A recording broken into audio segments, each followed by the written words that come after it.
Hey, I'd like to welcome you to another episode of Mission Matters. My name is Adam Torres, and if you'd like to apply to be a guest in the show, just head on over to missionmatters.com and click on Be Our Guest to apply. All right, today I have Bobby Clark on the line, and he's founder and executive director over at missionhealth.io. Bobby, welcome to the show. Great to be here. I appreciate it. Man, come on, with a name like that, Mission Health, Mission Matters, what's going on, Bobby? It's a match made in heaven, right? I was meant to be on this show. I love it. We're going to definitely get into missionhealth.io and what you're doing in that space. So definitely, and the responsible AI use. I'm excited to get into that as well. But before we do, I'm just curious about you a little bit. I see the term founder and the word founder here. Were you always an entrepreneur, or like how'd that start for you?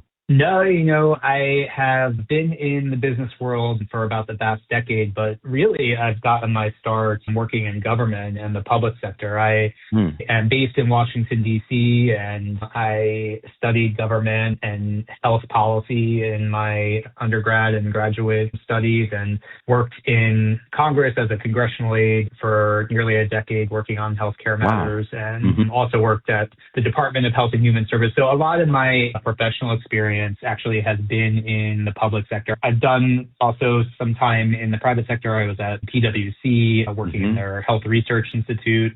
And, I've worked at a small business, a small consultancy for the past 5 years. But now I'm launching this and I'm going out on my own. And so that, in a sense of being a founder, is new to me. Wow, that's a great story. And so you, obviously, if you went from the work that you did in the past and then you felt that strongly about this idea to go out on your own and to launch it, where'd the seed for this idea come? Was it like a aha moment? Was it a gradual buildup? Like where'd the concept for missionhealth.io come from?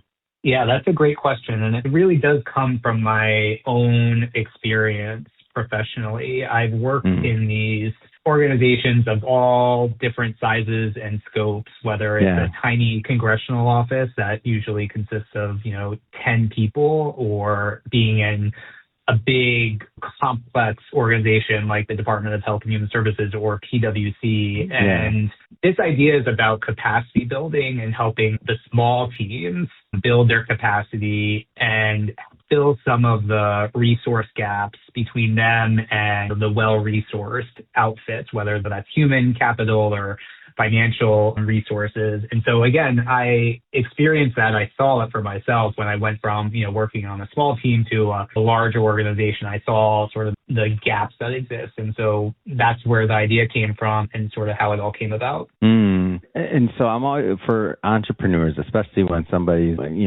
going after something like you're going after. It's a big market. It's a big business. I mean, healthcare, right? Like it's big. I'm always curious on how you know that this is going to be the idea that you pursue. Like this is the one where this is going to take up a significant amount of your time in life. Like, how did you know?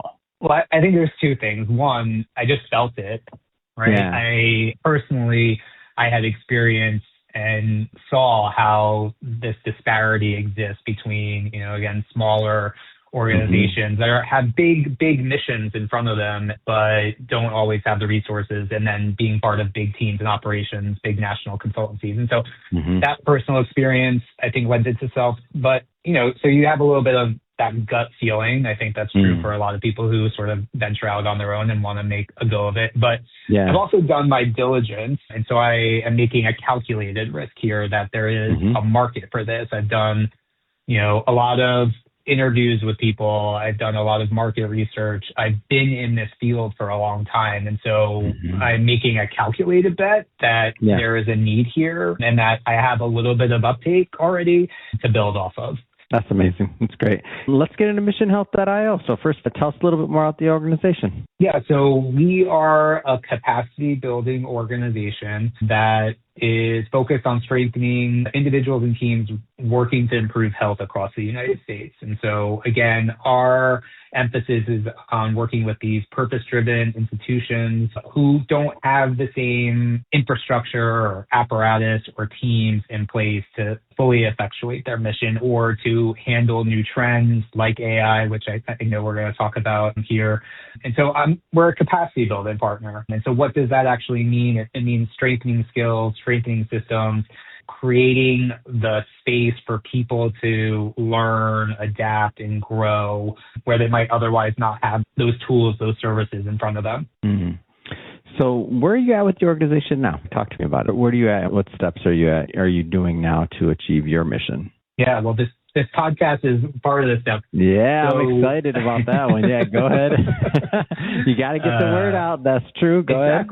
Exactly. So we actually formally launched yesterday. Oh, get out of here. Congratulations. I didn't know that. You got to put that in the notes, how you lead with that. This is also a historic moment. Come on. We're recording this on January 29th, 2026. We're going to look back at this one day, and that's a memory, man. Thank you for allowing us to be part of that history. So continue, please. That's amazing. Congrats. Well, I appreciate that, and I appreciate the chance to be here. So we formally launched yesterday. We had been doing work up until that point in terms of building and doing some piloting with clients. And so, we have work going, but yesterday was the formal launch, and now we're off to building and scaling mode. It's awesome. So how does AI and just the AI conversation work into this?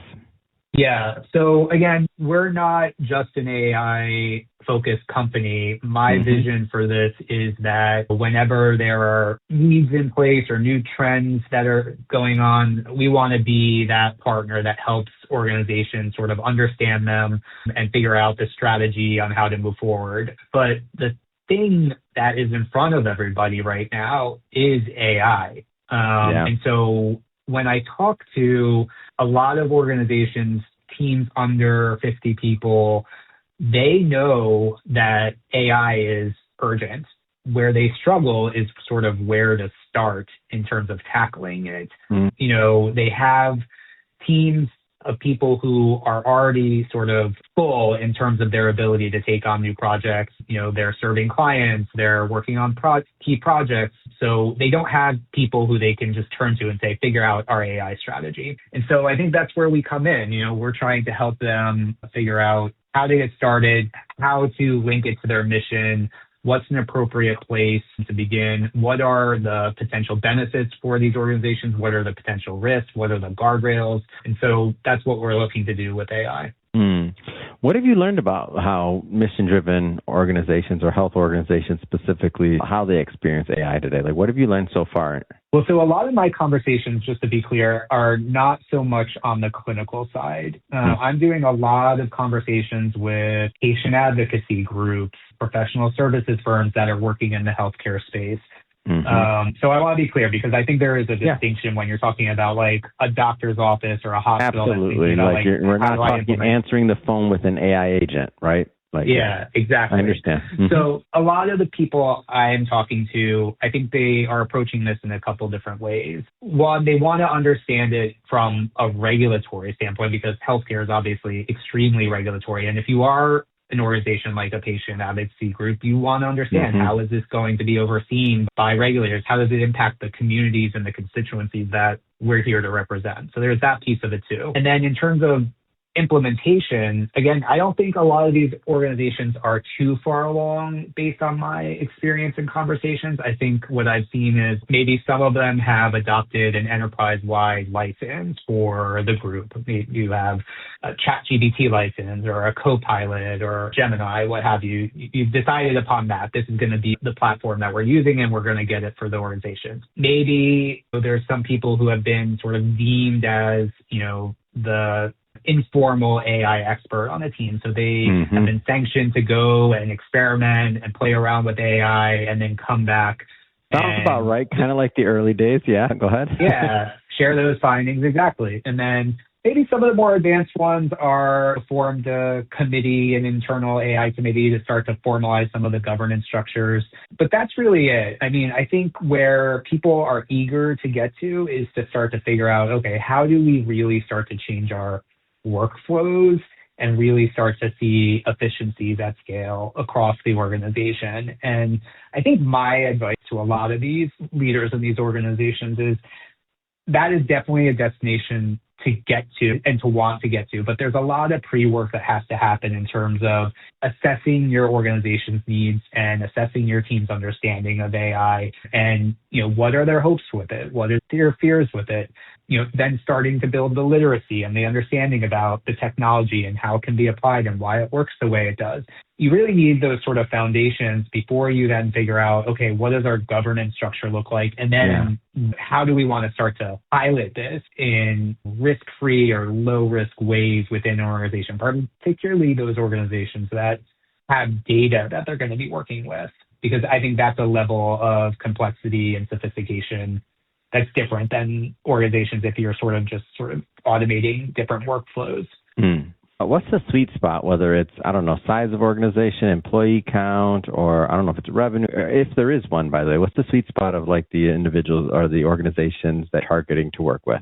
Well, I am looking to work with, again, smaller organizations. And so I would say typically if you're looking at maybe headcount of 50 or less. I think once you get beyond that, you start to get to a different level of, sort of resources and ability to tackle some of these things. What I would also say is, I talk about working with purpose-driven, mission-driven healthcare organizations that are smaller. And I think a lot of people automatically think, well, maybe that's a nonprofit that he's working with. And certainly that is the case. They're part of the sector I want to be working with, but it's not the only case. When I'm looking at it, it's not sort of like, how are you legally constructed on paper? It's more about, what drives you? How are you putting people first in your strategy? How are you adding to societal value and creating a better healthcare system and improved health across the United States? So that could be for-profit, it could be nonprofit, it could be public sector, it could be private sector. It's amazing. Bobby, this has been great having you on the show today. Again, I'm excited and thrilled to hear about missionhealth.io and your launch. How do people follow up? How do they learn more? How do they connect?